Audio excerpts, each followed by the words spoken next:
नमस्कार। प्रादेशिक समाचार के साथ मैं नीलम कुमार। पहले मुख्य समाचार। प्रधानमंत्री नरेंद्र मोदी G7 सम्मेलन में शामिल होने के लिए कल जाएंगे जर्मनी। 28 को यूएई का करेंगे दौरा।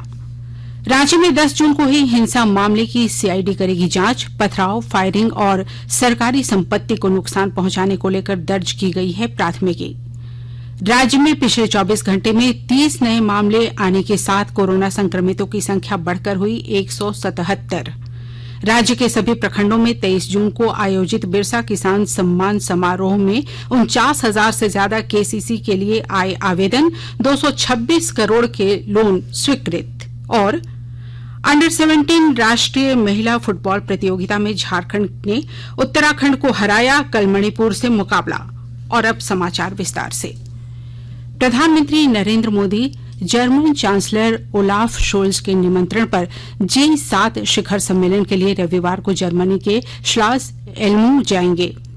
विदेश सचिव विनय मोहन क्वात्रा ने बताया कि भारत के अलावा जर्मनी ने अर्जेंटीना, इंडोनेशिया, सेनेगल और दक्षिण अफ्रीका को भी शिखर सम्मेलन में आमंत्रित किया है। विदेश सचिव ने कहा कि G7 शिखर सम्मेलन में हिस्सा लेने के बाद श्री मोदी 28 जून को संयुक्त अरब अमीरात जाएंगे।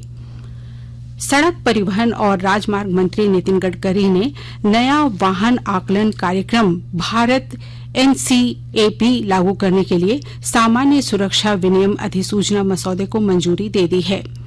इस कार्यक्रम के तहत भारत में वाहनों को क्रैश टेस्ट में उनके कार्य निष्पादन के आधार पर स्टार रेटिंग दी जाएगी। श्री गडकरी ने एक ट्वीट में कहा कि भारत NCAP उपभोक्ता केंद्रित प्लेटफॉर्म होगा जो ग्राहकों को स्टार रेटिंग के आधार पर सुरक्षित कार विकल्प चुनने की मदद करेगा। इससे भारत में सुरक्षित वाहनों के निर्माण में स्वस्थ प्रतिस्पर्धा बढ़ेगी। राजधानी रांची में 10 जून को हुई हिंसा की जांच अपराध अनुसंधान विभाग CID करेगी। पुलिस महानिदेशक नीरज सिन्हा के निर्देश पर पुलिस महानिरीक्षक अखिलेश झा ने इस संबंध में आदेश जारी कर दिया है। जांच के लिए जल्द ही विशेष टीम का गठन किया जाएगा। इस हिंसा को लेकर डेली मार्केट थाना में 22 लोगों को नामजद और 8,000 से ज्यादा अज्ञात के खिलाफ प्राथमिकी दर्ज की गई है। इन सभी के खिलाफ पथराव, फायरिंग और सरकारी संपत्ति को नुकसान पहुंचाने का आरोप है। अब थाने से इस मामले को CID टेक ओवर कर अनुसंधान करेगी। इस हिंसा में घायल पुलिसकर्मियों के बयान दर्ज किए जाएंगे और तकनीकी साक्ष्य की भी जांच होगी। राज्य में कोरोना संक्रमितों की संख्या धीरे धीरे बढ़ रही है। पिछले 24 घंटे के दौरान 30 नए संक्रमित मिले हैं। इस तरह फिलहाल कुल सक्रिय मामलों की संख्या बढ़कर 177 हो गई है। पिछले एक सप्ताह में संक्रमितों की संख्या में 3 गुना इजाफा हुआ है। राज्य के 13 जिलों में अब तक कोरोना संक्रमण के मामले दर्ज किए गए हैं। सबसे ज्यादा रांची जिले के 108, देवघर के 26, पूर्वी सिंहभूम के 21, बोकारो के 8 और हजारीबाग के 6 संक्रमित हैं। राज्य के सभी प्रखंड मुख्यालयों में 23 जून को आयोजित बिरसा किसान सम्मान समारोह में 49,000 से ज्यादा किसानों ने क्रेडिट कार्ड KCC के लिए आवेदन दिया। इस दौरान एक दिन में किसानों के लिए करीब 226 करोड़ रुपए ऋण की स्वीकृति दी गई, जो एक रिकॉर्ड है। कृषि निदेशक निशा उरांव ने बताया कि राज्य के सभी किसानों को KCC उपलब्ध कराने का लक्ष्य रखा गया है। इसी कड़ी में 8 जून को जिला स्तर पर KCC वितरण शिविर का आयोजन किया गया था। इस योजना का उद्देश्य किसानों को कृषि कार्य के लिए पूंजी उपलब्ध कराना है। रामगढ़ जिले के किसान KCC ऋण लेकर बेहतर तरीके से कृषि कार्य कर रहे हैं। विस्तृत ब्यौरा दे रहे हैं हमारे संवाददाता। रामगढ़ जिले के किसानों के लिए किसान क्रेडिट कार्ड किसी वरदान के समान साबित हो रहा है। KCC का लाभ लेकर जिले के किसान समय पर जरूरत के अनुरूप कृषि उपकरण, उर्वरक, कीटनाशक सहित खेती में प्रयुक्त होने वाले जरूरी सामानों की खरीदारी सहज ढंग से कर रहे हैं। किसानों को अब किसी पर निर्भर नहीं रहना पड़ता है। इस कारण समय पर खेती कर जिले के किसान अच्छी उपज और उचित मूल्य प्राप्त कर आत्मनिर्भर बनने की ओर अग्रसर हैं। लिहाजा हाल के दिनों में आयोजित KCC शिविर में 5,018 किसानों को लाभान्वित किया गया, जबकि 4,369 नए लाभुकों ने शिविर में आवेदन दिया है। जिले के गोला क्षेत्र निवासी प्रगतिशील किसान रचिया महतो, उत्तम कुशवाहा सहित रामगढ़ सदर के राजदीप महतो, दोहा कातो की कलावती देवी जैसे दर्जनों किसान प्रधानमंत्री के सपनों को साकार करते हुए उनके प्रति आभार व्यक्त किया है। कौशल किशोर तिवारी, आकाशवाणी समाचार, रामगढ़। ग्रामीण विकास मंत्री आलमगीर आलम ने कहा है कि मनरेगा की मजदूरी दर में वृद्धि की जाएगी। मनरेगा मजदूरों को प्रतिदिन 237 रूपये के हिसाब से मजदूरी का भुगतान किया जाएगा। फिलहाल मजदूरी दर 210 रूपये है। इस तरह मजदूरी दर में 27 रूपये प्रतिदिन की दर से वृद्धि करने का प्रस्ताव विभाग द्वारा तैयार किया जा रहा है। मंत्रिमंडल द्वारा प्रस्ताव स्वीकृत किए जाने के बाद नई मजदूरी दर लागू की जाएगी। परमेश्वर अय्यर नीति आयोग के नए मुख्य कार्यकारी अधिकारी सीईओ होंगे। केंद्र सरकार ने भारतीय प्रशासनिक सेवा के अवकाश प्राप्त अधिकारी श्री अय्यर को 2 सालों के लिए इस पद पर नियुक्त किया है। नीति आयोग के वर्तमान सीईओ अमिताभ कांत के 30 जून को अवकाश ग्रहण करने के बाद पद संभालेंगे। प्रधानमंत्री नरेंद्र मोदी कल आकाशवाणी पर मन की बात कार्यक्रम की 90वीं कड़ी में देशवासियों से अपने विचार साझा करेंगे। कार्यक्रम का प्रसारण आकाशवाणी और दूरदर्शन के सभी चैनल, वेबसाइट और news on AIR mobile app पर किया जाएगा। इसे आकाशवाणी समाचार, डीडी न्यूज, PMO, सूचना और प्रसारण मंत्रालय के YouTube चैनलों पर भी सीधा प्रसारित किया जाएगा। आकाशवाणी के ताजा तरीन समाचारों के लिए आप हमारी वेबसाइट newsonair.com पर लॉग ऑन कर सकते हैं। ताजा समाचार Twitter handle @AIR news alerts और Facebook page All India Radio News पर भी उपलब्ध है। आप प्रादेशिक समाचार एकांश के Twitter handle @AIR news _Ranchi और फेसबुक, इंस्टाग्राम पेज तथा YouTube channel AIR news Ranchi पर भी हमारे बुलेटिन सुन सकते हैं। प्रादेशिक समाचार आप आकाशवाणी रांची से सुन रहे हैं और अब पेश है कोरोना से बचाव के कुछ संदेश। कोविड-19 से बचाव और सुरक्षित रहने के 3 उपाय। मास्क लगाएं, 2 गज दूरी है जरूरी, सुरक्षित दूरी रखें, हाथ और मुंह साफ रखें।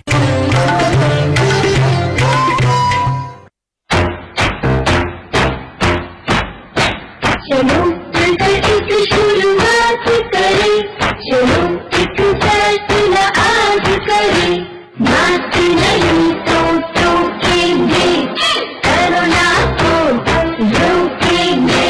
चलो एक वादा करते हैं, चलो एक वादा करते हैं, मास्क नहीं तो टोकेंगे, कोरोना को रोकेंगे।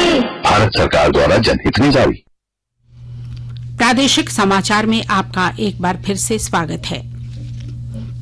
राज्यपाल सह कुलाधिपति श्री रमेश बैस से कल विभिन्न विश्वविद्यालयों के नवनियुक्त कुलपतियों ने शिष्टाचार मुलाकात की।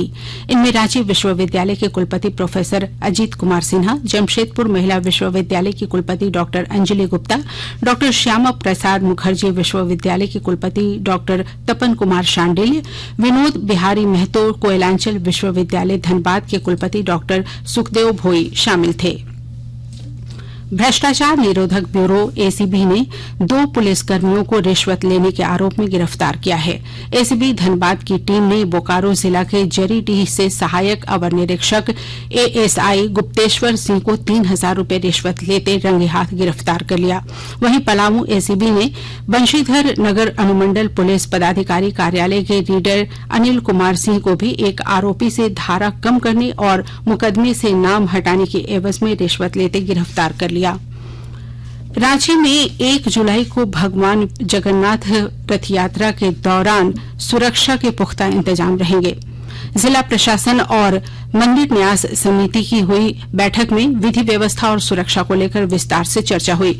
ग्रामीण पुलिस अधीक्षक ने बताया कि रथ यात्रा और इस दौरान लगने वाले मेले की ड्रोन और CCTV कैमरे के माध्यम से निगरानी की जाएगी। सिविल ड्रेस में पुलिस के जवान तैनात रहेंगे। महिलाओं की सुरक्षा के लिए भी सभी आवश्यक कदम उठाए जा रहे हैं। मेले में पेयजल समेत अन्य नागरिक सुविधाएं भी श्रद्धालुओं के लिए उपलब्ध रहेंगी।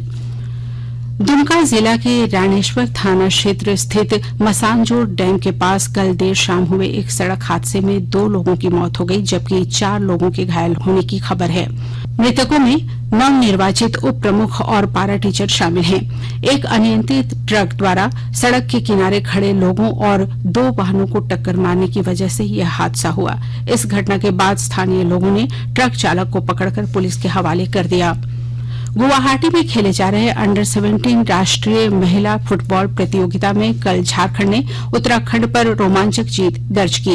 इस प्रतियोगिता में झारखंड की यह लगातार दूसरी जीत है। झारखंड के लिए एकमात्र गोल प्रिया हेम्ब्रम ने किया। झारखंड का अगला मुकाबला कल मणिपुर के साथ होगा। इस मैच में जीत मिलने पर झारखंड की टीम का क्वार्टर फाइनल में पहुंचने का रास्ता साफ हो जाएगा।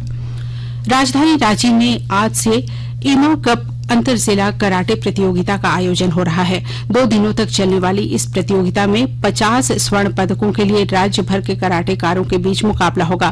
प्रतियोगिता का उद्घाटन पद्मश्री मुकुंद नायक करेंगे, जबकि समापन समारोह में राज्यसभा सांसद महुआ माझी मुख्य अतिथि के रूप में मौजूद रहेंगी। भारतीय तीरंदाज अभिषेक वर्मा और ज्योति सुरेखा वेन्नम की जोड़ी ने कल पेरिस में कंपाउंड मिक्स टीम फाइनल में पहुंचने के साथ ही विश्व कप चरण 3 में दूसरा पदक पक्का कर लिया है।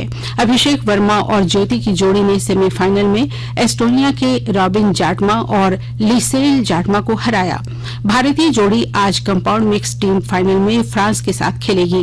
दीपिका कुमारी, अंकिता भगत और सिमरनजीत कौर की तिकड़ी ने पहले ही रिकर्व महिला टीम स्पर्धा के फाइनल में पहुंचकर पहला पदक पक्का किया था। कल फाइनल में इनका मुकाबला चीन ताइपे से होगा। ज्योति सुरेखा का आज सेमीफाइनल मुकाबला फ्रांस के डेडोमोंट से होगा। और अब संक्षिप्त खबरें। मुख्यमंत्री हेमंत सोरेन 29 जून को साहिबगंज में मेधा डेयरी के लिए नए प्लांट का उद्घाटन करेंगे। प्रधानमंत्री नरेंद्र मोदी ने 6 अप्रैल 2017 को इस प्लांट की आधारशिला रखी थी। सरायकेला खरसावां जिले में अवस्थित शहीद पार्क को राष्ट्रीय महत्व का पर्यटक स्थल घोषित किया गया है। पर्यटन, कला, संस्कृति, खेलकूद और युवा कार्य विभाग ने इसका गजट नोटिफिकेशन जारी किया है। अंतर्राष्ट्रीय ओलंपिक दिवस को लेकर राजधानी रांची के मोरहाबादी मैदान में कल दौड़ का आयोजन किया गया। शांति के संदेश के साथ इस दौड़ में कई खिलाड़ी और खेल संघों के पदाधिकारी शामिल हुए। पलामू जिले के हरिहरगंज थाना क्षेत्र के शिकारपुर गांव में कल वज्रपात से मां पुत्री की मौत हो गई, जबकि एक अन्य पुत्री घायल है। वहीं जिले के ही छतरपुर कुटुंबा थाना क्षेत्र में एक बच्चे की जान ठनका गिरने से चली गई। दुमका जिले के मसानजोर डैम में 3 दिवसीय साहसिक खेलों का आयोजन 27 जून से होगा। पर्यटन निदेशालय इसे आयोजित कर रही है। और अब अखबारों की सुर्खियां। राज्य से प्रकाशित होने वाले सभी अखबारों ने राष्ट्रपति पद के लिए एनडीए प्रत्याशी के रूप में द्रौपदी मुर्मू द्वारा नामांकन किए जाने की खबर को पहले पन्ने पर प्रमुखता से प्रकाशित किया है। प्रभात खबर ने झारखंड के 49% बच्चों को अब तक कोरोना रोधी टीका नहीं लगने की खबर को प्रमुखता से पहले पन्ने पर प्रकाशित किया है। दैनिक हिंदुस्तान ने रांची में हुई हिंसा मामले की सीआईडी जांच कराने संबंधी निर्णय की खबर को पहले पन्ने पर प्रकाशित किया है। दैनिक जागरण ने गुजरात दंगों में तत्कालीन मुख्यमंत्री और वर्तमान में प्रधानमंत्री नरेंद्र मोदी को सुप्रीम कोर्ट द्वारा क्लीन चिट दिए जाने की खबर को पहले पन्ने पर जगह दी है।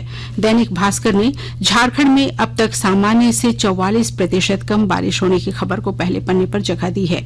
वहीं अंग्रेजी दैनिक हिंदुस्तान टाइम्स और द टाइम्स ऑफ इंडिया ने महाराष्ट्र में सत्ता के लिए हो रहे संघर्ष से जुड़ी खबर को पहले पन्ने पर प्रकाशित किया है। और अब अंत में मुख्य समाचार एक बार फिर। प्रधानमंत्री नरेंद्र मोदी G7 सम्मेलन में शामिल होने के लिए कल जाएंगे जर्मनी। 28 को यूएई का करेंगे दौरा। राज्य में 10 जून को हुई हिंसा मामले की सीआईडी करेगी जांच। पथराव, फायरिंग और सरकारी संपत्ति को नुकसान पहुंचाने को लेकर दर्ज की गई है प्राथमिकी। राज्य में पिछले 24 घंटे में 30 नए मामले आने के साथ कोरोना संक्रमितों की संख्या बढ़कर हुई 177। राज्य के सभी प्रखंडों में 23 जून को आयोजित बिरसा किसान सम्मान समारोह में 49,000 से ज्यादा केसीसी के लिए आए आवेदन। 226 करोड़ के लोन स्वीकृत। और अंडर 17 राष्ट्रीय महिला फुटबॉल प्रतियोगिता में झारखंड ने उत्तराखंड को हराया। कल मणिपुर से मुकाबला। इसके साथ ही आकाशवाणी रांची से प्रादेशिक समाचार का ये बुलेटिन समाप्त हुआ। नमस्कार।